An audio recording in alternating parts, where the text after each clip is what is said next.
para que a sociedade brasileira vá digerindo a ideia de que o Bolsonaro precisa ser preso. Olá e seja bem-vindo. Este ano estamos vivendo um cenário político movimentado em Brasília. Com as eleições se aproximando, os bastidores do poder estão fervendo na capital do país.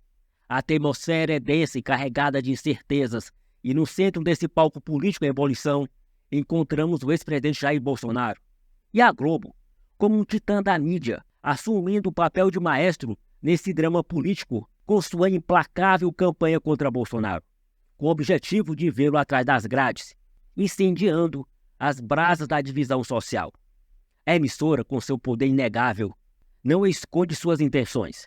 Vê Bolsonaro preso e transformado em um símbolo da infâmia. As prisões de figuras próximas a Bolsonaro alimentam a narrativa da Globo, e a bola da vez foi o coronel Romão Correia Neto. A emissora os retrata como conspiradores, ávidos por subverter a ordem democrática e manter Bolsonaro no poder a qualquer custo. A Globo cria uma narrativa sombria, construindo um retrato do ex-presidente como um líder maquiavélico, disposto a sacrificar a democracia para atender seus próprios interesses. César Tralli já chegou a anunciar que a justiça está próxima e os inquéritos que cercam Bolsonaro, segundo ele, convergem para um desfecho inevitável, a prisão do ex-presidente.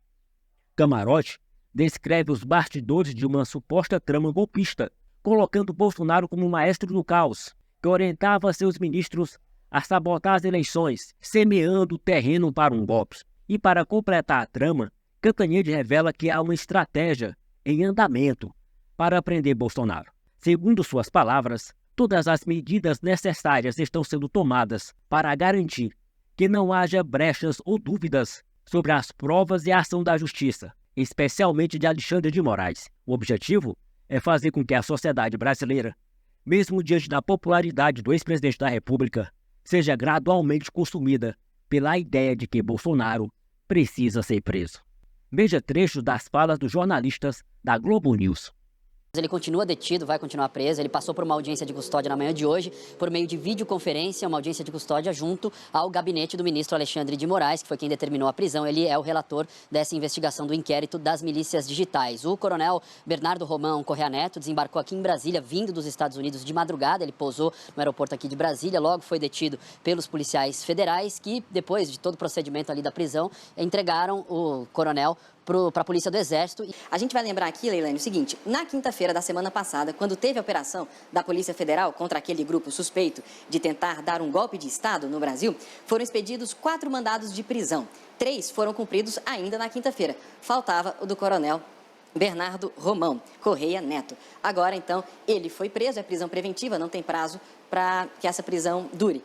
Esse coronel era um homem de confiança de Mauro Cid, tenente-coronel, ex-ajudante de ordens do ex-presidente Jair Bolsonaro. E, segundo as investigações, teria atuado também em conformidade ali com o que o grupo buscava, esse grupo que é suspeito de tentar dar um golpe. Inclusive, segundo as investigações, ele teria intermediado ali um encontro das chamadas Forças Especiais Militares, que é um grupo que, segundo as investigações, é capaz, por exemplo, tem técnicas para dar um golpe no país. Como é que a investigação vê esse vídeo, a tradução, a gravidade, o papel de Bolsonaro nessa conduta? O que os investigadores dizem? Isso está no inquérito da Polícia Federal, está escrito lá, que o que o Bolsonaro fez com esses investigados, seus então ministros, foi cobrar uma conduta ativa de atividade criminosa, cobrar uma conduta ativa de desinformação ilegal, uma série de informações não verídicas, informações falsas e gravíssimas.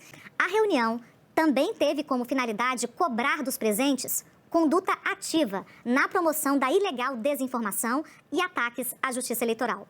Promoção e a difusão, em cada uma de suas respectivas áreas, desinformações quanto à lisura do sistema eleitoral, o sistema de votação, utilizando a estrutura do Estado brasileiro para fins ilícitos e desgarrados do interesse público. Bolsonaro, os militares golpistas, essa gente inescrupulosa, viveu esse tempo todo protegidos pela impunidade. Então, a impressão que dá, de fato, é que eles têm essa certeza de que podem fazer tudo, podem fazer o que quiser. Toda a carreira política e militar do Bolsonaro foi recheada de impunidade. Assim como o relatório de ontem, divulgado ontem, do ministro Alexandre de Moraes, pelo seu detalhamento, clareza e consistência, essas imagens se tornam também históricas e não deixam espaço para nenhuma dúvida. Ele é um líder, ele estava liderando um golpe em todas as suas vertentes. Não tem como negar isso. E as partes que... Também a PF está terminando, né, de fazer as perícias em relação a todo esse material e em breve também vai ter denúncia contra os envolvidos. Há muitas provas envolvendo as pessoas que participaram desse esquema de venda ilegal de joias do acervo presidencial. Na sequência, tem o inquérito da BIM, esse ainda está com muito material sendo periciado pela equipe que cuida da investigação, e os dois inquéritos que se conversam mais neste momento, que são os inquéritos das milícias digitais e dos atos golpistas. Esses dois estão bem robustos, é exatamente esse vídeo que municia esses inquéritos, depoimentos novos que vão ser tomados, que também vão fazer parte desses inquéritos, todo o material que foi, obviamente, apreendido ontem, está fazendo parte desses inquéritos, a tal da minuta da GLO, do estado de sítio, né? Essa minuta apreendida na sede do PL em Brasília. Então, é esse inquérito que é o inquérito principal, digamos assim, o inquérito mãe hoje, que é o que vai levar um pouquinho mais de tempo, por conta ainda da necessidade de ouvir novamente o Mauro Cid, de tomar novos depoimentos e de fazer um cruzamento final de provas, digamos assim, né? De peças importantes que faltam apenas se comunicarem um pouco mais para que haja, portanto, oferecimento de denúncia. E nesse sentido, né, por tudo que eu consegui observar, vai ter indiciamento, vão relatar para a PGR e é muito provável também que haja oferecimento de denúncia. Então, os trâmites são todos esses. Conclui o inquérito, indicia, manda para o Ministério Público Federal para oferecer denúncia ao STF. E há, portanto, por parte da PGR, um acompanhamento muito, digamos assim, preciso e dedicado da equipe da PGR que está por dentro dessas investigações. Eles estão se conversando muito para que haja sintonia, digamos assim, nessa questão que envolve analisar, observar as provas e oferecer denúncia. E é o Bolsonaro comandando tudo. É o Bolsonaro instruindo seus ministros para que montem uma estratégia de sabotar a eleição antes dela acontecer. Veja, depois não conseguem e aí tentam depois outro tipo de golpe. Que crime estava se cometendo? E é assim, a gente infiltrado do Estado brasileiro para espionar campanha eleitoral.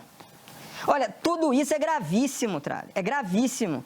O Bolsonaro, ele tomou posse já com o intuito de produzir um golpe no país. Foi apreendido o passaporte. O Bolsonaro entregou o passaporte, ele não pode sair do país. Por que faz isso? Por que a Polícia Federal faz isso? Primeiro, porque os filhos do Bolsonaro já têm, né, 2 filhos do Bolsonaro já têm cidadania italiana. Segundo, tem aquela velha história, né? Todos os lugares levam a Roma, né? Nesse caso, todos os caminhos estão levando o Bolsonaro para a prisão. E aí você tem o quê? A polícia só apreende o passaporte, primeiro, porque o Bolsonaro pode fugir do país. Segundo, por que a polícia não quer que ele fuja? Porque a polícia trabalha com a hipótese da prisão.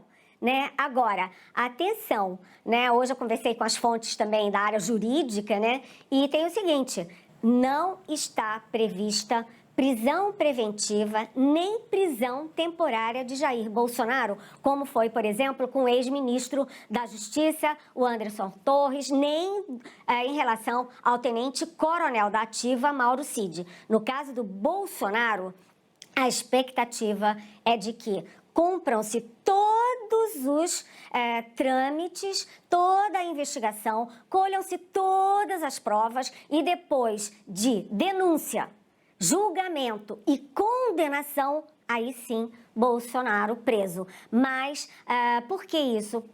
todo um cuidado para não deixar nenhum fiapo de dúvida sobre as provas, nenhum fiapo de dúvidas sobre a aliação da Justiça e do Alexandre de Moraes particularmente. E terceiro, Marcelo, para que a sociedade brasileira vá digerindo a ideia de que o Bolsonaro precisa ser preso. Para que a sociedade brasileira vá digerindo a ideia de que o Bolsonaro precisa ser preso. Por quê? Porque o Bolsonaro, apesar de tudo isso, ele é popular. E ele perdeu a eleição de 2022 por uma diferença muito pequena. Então, toda essa cronologia tem o fator policial, o fator jurídico e o fator político.